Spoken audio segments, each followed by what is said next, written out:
మీరు మౌనమై తగ్గించుకోగలిగితే చెరసాల్లో ఉన్న యోసేపు దేశాన్ని ప్రధానిగా మార్చినట్టుగా ఈరోజు నీ కుటుంబంలో నీకు విలువ ఇయ్యని వ్యక్తులు, లేదా నీ గుర్తింపు ఇయ్యని వ్యక్తులు, నిన్ను అవమానపరుస్తున్న వ్యక్తులకు గుండెల్లో భయము పుట్టాలంటే నీ మౌనం వారికి భయము పుట్టించాలి. దేవుని పిల్లరా, వాదిస్తే ప్రయోజనం లేదు,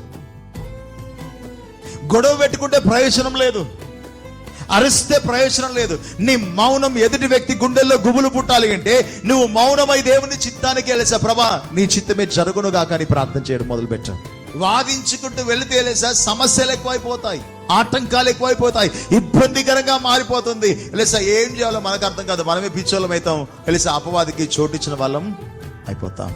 నేను అడుగుతున్నాను, అహంకారంతో కూడిన గర్తింపు గొప్పదా, దీనత్వం కలిగి ఎలిసా ప్రేమతో సంపాదించుకున్నది గొప్పదా? దావీదు ఎక్కడున్నాడు తెలుసా? అరణ్యంలో ఉన్నాడు. ఆయన మౌనంగా లేడు. ఎలా ఉన్నాడు తెలుసా? ఆరాధిస్తున్న వాడై ఉన్నాడు.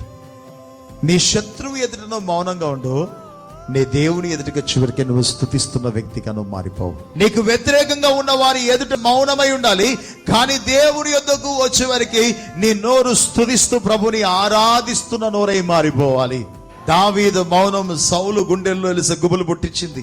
అరణ్యంలో ఆయన పాటలు పాడుతుండగా, లేదా ఆయన దాక్కున్న స్థలంలో దేవుణ్ణి స్తుతిస్తుండగా, ప్రభా ఈ ఆపద నుండి నన్ను విడిపించయ్యా, ఈ సమస్య నుంచి నన్ను విడిపించయ్యా, ఈ శత్రువు నుండి నన్ను తప్పించయ్యా అని చెప్పేసి ఆయన పాడుతూ ఉండగానే సౌలు గుండెల్లో భయమును కలిగించిందట.